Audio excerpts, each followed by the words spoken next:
everyone, welcome back to my channel. My name's Emily, and today this video is about the 18 books that I read in the month of August. I honestly cannot believe that August is over. I have no idea where the month went. I feel like it flew by. I cannot believe I read 18 books. I believe that's the most I've read in a month so far, but I guess like Her Majesty Taylor Swift said, August was sipped away like a bottle of wine. But anyway, why we're really here. So I want to start with an audiobook that I listen to. I don't count audiobooks as a read book because I'm not reading them. I don't fault anybody that only listens to audiobooks. This is my opinion. I don't count it as a read book. But I do want to talk about Jeanette McCurdy's I'm Glad My Mom Died. I listened to that very quickly, about 2 days, 2.5 days. I have a long commute, so I can get through books and podcasts pretty fast. But I got that from the Libby app as an audiobook and listened to it, and I was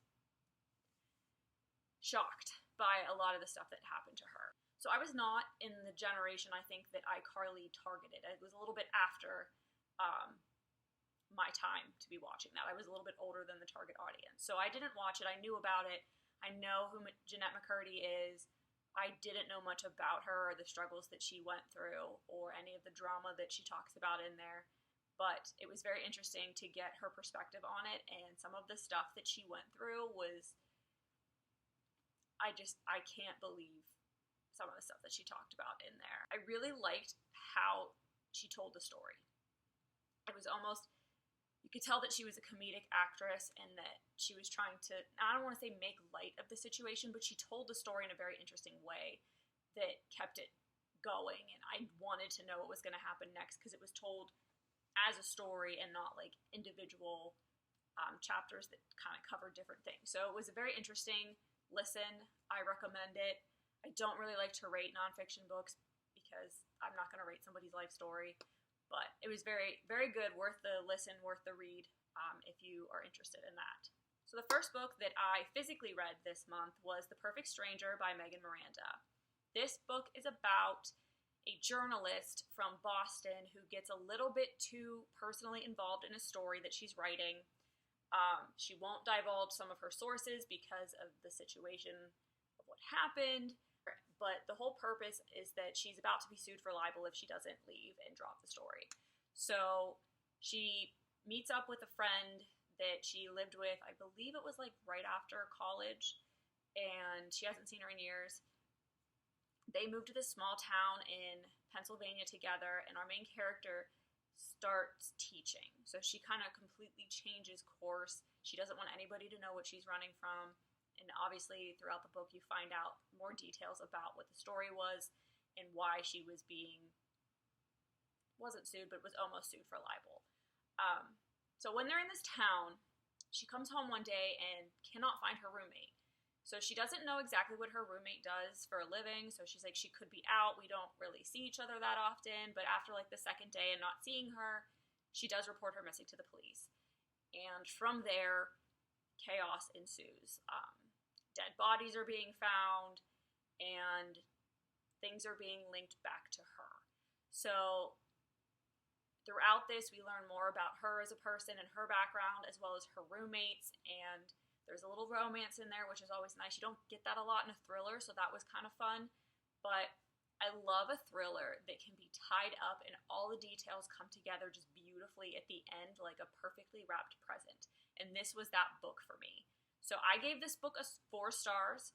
I've read a few of Megan Miranda's books. I think this is my favorite one. I think it's the highest rated one I've given her. I would have to go back and double check that, but I loved it. She got me with a few of the things at the end. So the second book that I read was Crown of Midnight, which is the second book in the Throne of Glass series, if you count Throne of Glass as book 1. This book I gave 4.5 stars because I love the story. I love Selena. I love our main character, but it was kind of a little slower for me. I didn't love some of the things that happened. I know that when it comes to like a fantasy series, especially one that's like 8 books long, the author is going to take time to build the story. And I think that Sarah J. Maas does that beautifully, and that's just what this book was for me. So it wasn't a perfect 5 stars, but it was very close. You haven't read Throne of Glass, the series, or haven't read the first book and want to read that, I don't want to give any spoilers away. But definitely one of my favorite female lead characters. She might be my favorite out of Sarah J. Maas's universe right now. I have already read ACOTAR, and I have read Crescent City, and I liked Feyre. Loved Bryce, but Celaena's just a whole new level. Book number 3, I wanted something as a little bit of a palate cleanser. I'd been reading a lot of fantasy. I've been reading a lot of thriller, so I picked up Colleen Hoover's All Your Perfects. This has been on my TBR for probably close to a year now. I went on a big Colleen Hoover kick when I started reading again, and this was the one I didn't get to that was on my TBR. So this was not exactly what I wanted when I picked up this book. I was expecting like a nice little romance, something that could just help me get like into a lighter state of mind. It wasn't as dark. Not that the Throne of Glass series is that dark at the beginning, but I just wanted something light and easy. And that while Colleen's books don't take me a long time to read, this book was not sunshine and rainbows. Let me just put it that way. It was kind of a depressing love story. So that probably affected my rating on it because that wasn't what I wanted at that moment. I ended up giving this one 3 stars. I didn't hate it. It was a good book, but for what I wanted at that moment, it wasn't it. So I think that was what affected my rating a little bit, but I'd still recommend it. Colleen's books are good. They're great books to get back into reading if you haven't been.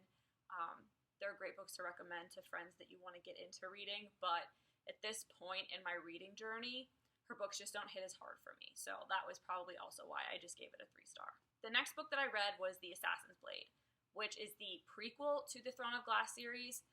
I got this one in Crown of Midnight from the Libby app and I read it on my Kindle. So I just happened to get Crown of Midnight first, so I read that after I've already reading Throne of Glass. So when Assassin's Blade became available, I read it. I know there's controversy about when to read this book. Some people say it doesn't matter. Some people say read it after, I think, like the 3rd or 4th book in the series. I wish I would have read it first. This is like a story of like novellas of Celaena before Throne of Glass, and what kind of developed her into the person she is today. And some of those stories are referenced in the first 2 books.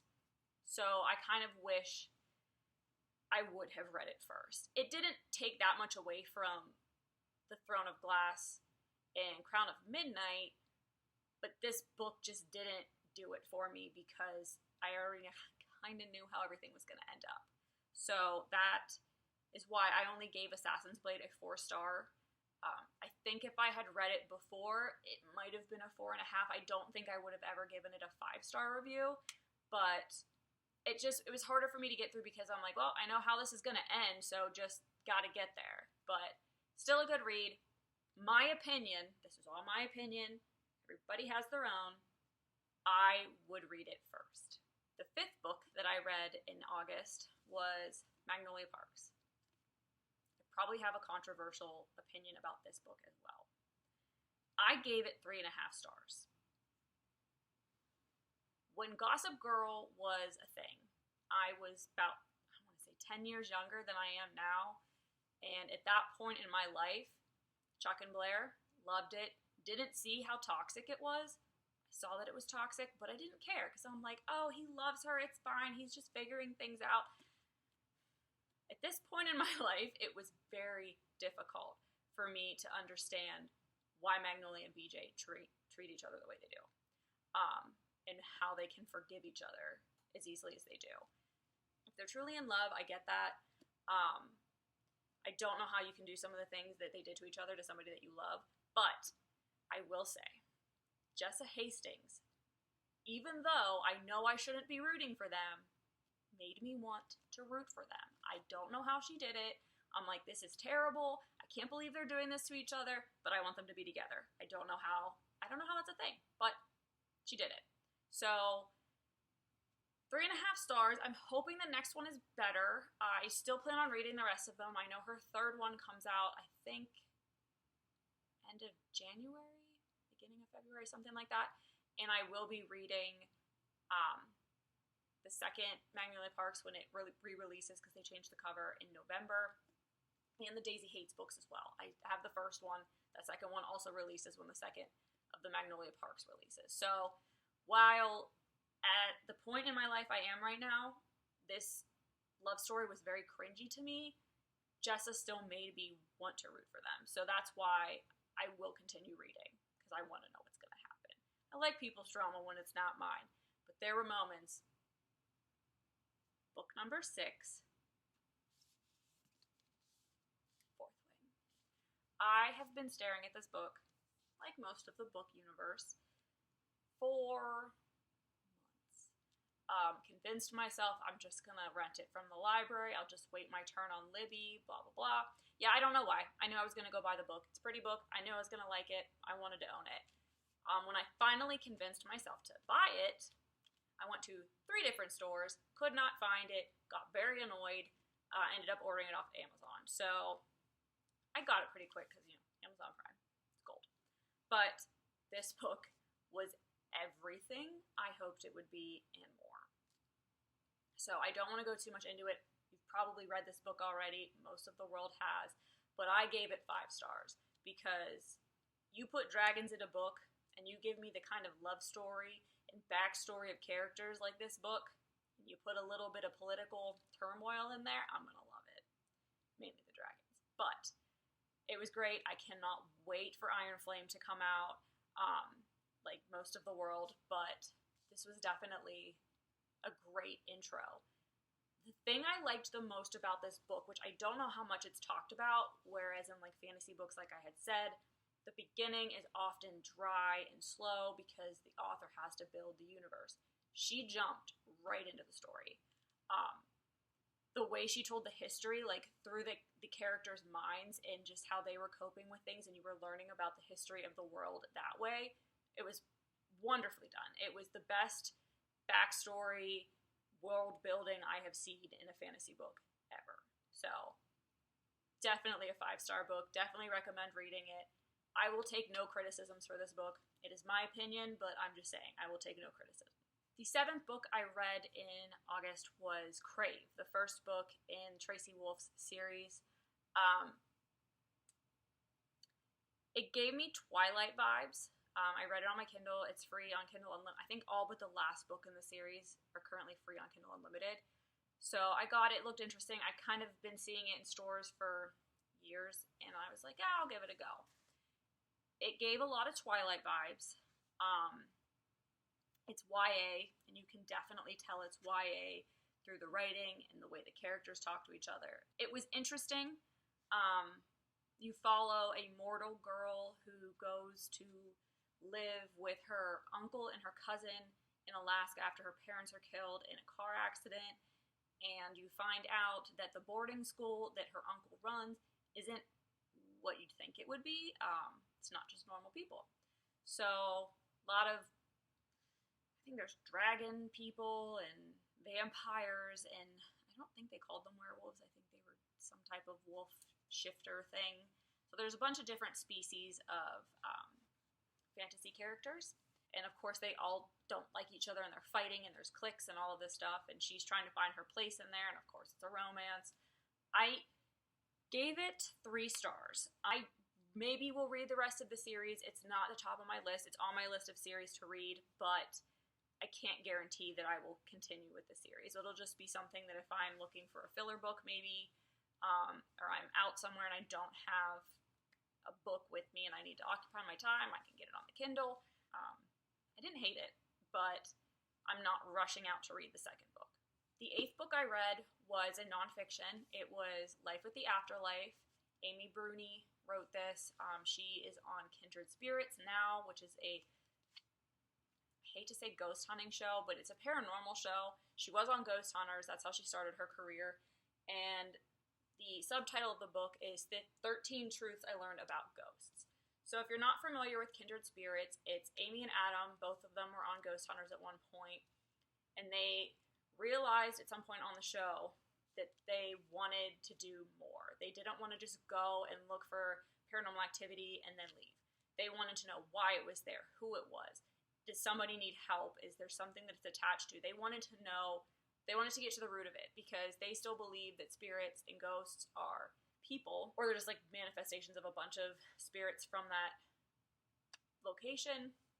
But she talks about the experiences that she had as a young child, because she's been doing this for her entire life, and through the show, and why they started Kindred Spirits, and just some opinions that she has on the ghost hunting community and how people treat this kind of stuff. And it was very interesting. I got this as a Christmas present last year from my sister, and I just got to it. But I loved the show, so I knew I was going to love what Amy had to say. And knowing the show and have listened to her podcast, I knew a lot of the stories that were in here that she talked about, that she referenced, but it was nice to kind of get a deeper explanation as to why that story meant so much to her and how it helped develop what she thinks about ghosts. I do not rate nonfiction books, so I will not give that one a rate. The next book I read has been on my Kindle Unlimited library list for a while, and it was Finley Donovan is Killing It. It was a cute book. It wasn't exactly I don't know what I was expecting going into it, but it wasn't what I hoped it would be. I still read it. It picked up towards the second half of the book. I gave it 3 stars. I may read the other ones in the series, but I'm not sure that they're on Kindle Unlimited. So that was why I read this one, because it was free and I'd heard a lot about it. But I'm not rushing out to grab the next one. But it was a cute story. It could be a standalone. I don't think you really have to read the other ones to understand like how this story ended. They did obviously end this book with a, I don't want to say cliffhanger, but it led into what would be the second book. Which leads me to my next read, which was a 4.5-star read for me. I binged it in one night, could not put it down. The Last Word by Taylor Adams. This thriller, I'm not usually like terrified in thrillers. It takes a lot to kind of spook me, but this one, I don't know what it is about the whole like being terrified someone's going to break into your house and there's a stranger outside and you know who it is, but that kind of always gets me. I did guess one of the twists in this, but you'll never guess them all, because the last 50 pages of this book, when you think it's over, not even close. There were twist after twist after twist. I felt like I had whiplash in the last 50 pages of this book, and it was wonderful. Absolutely wonderful.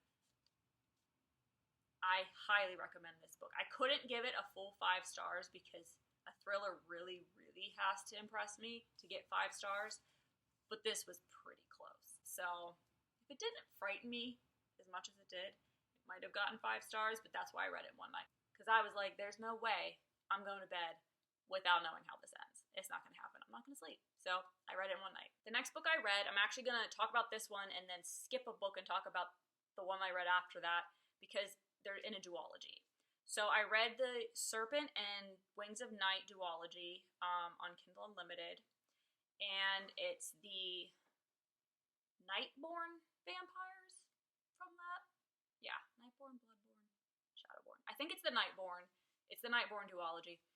I did not know that this was going to be more than 2 books.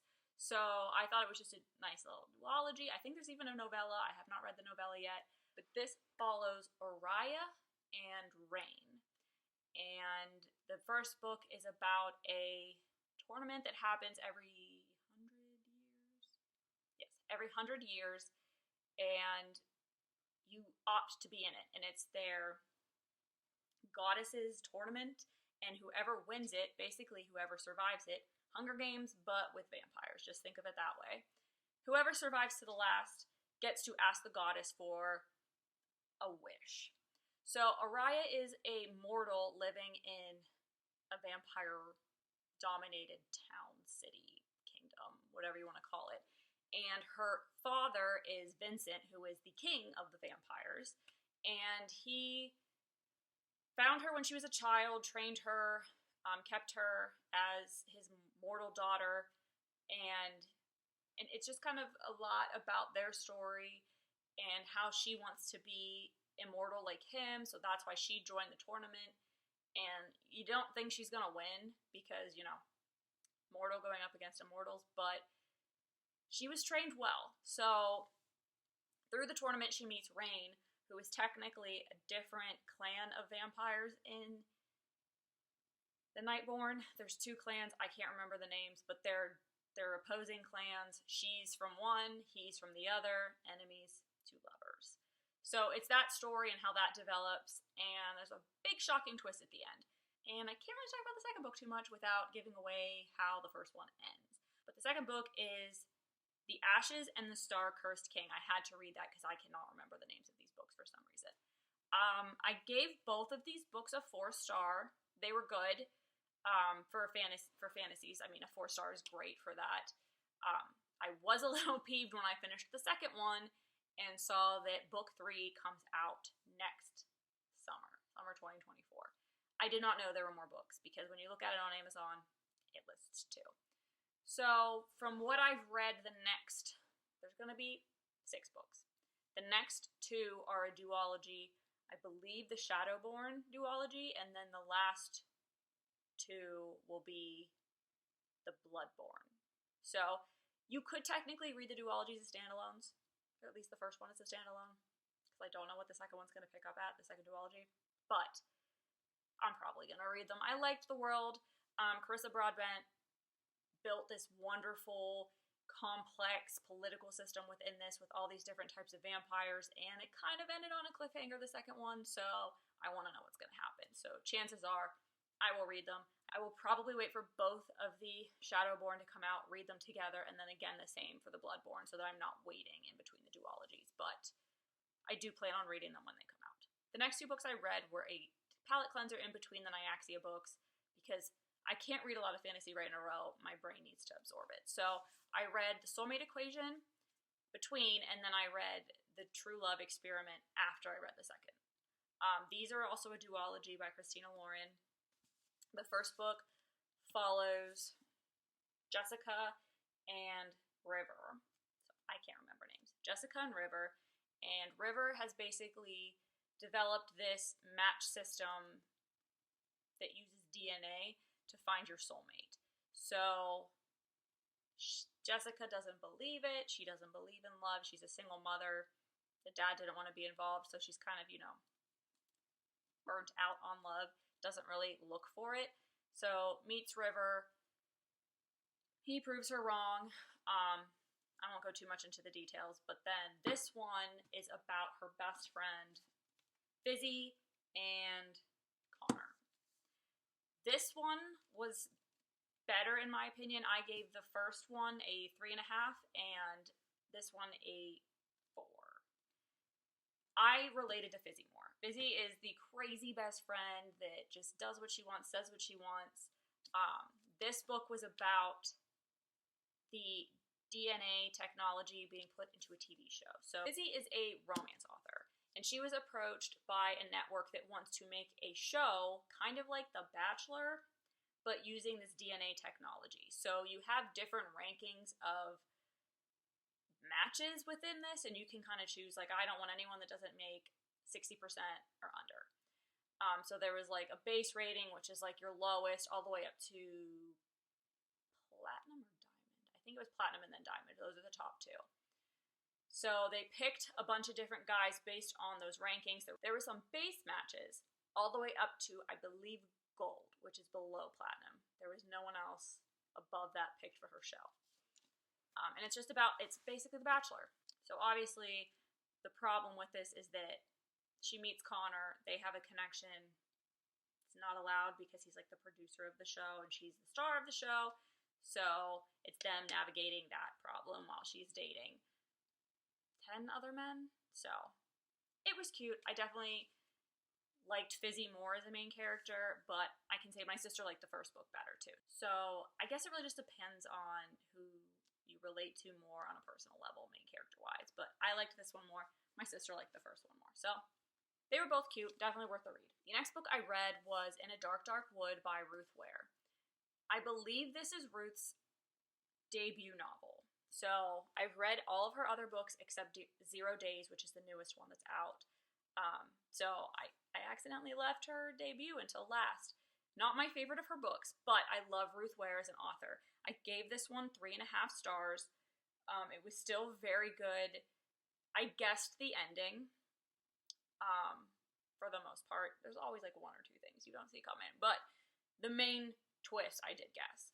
This also reminded me of a book.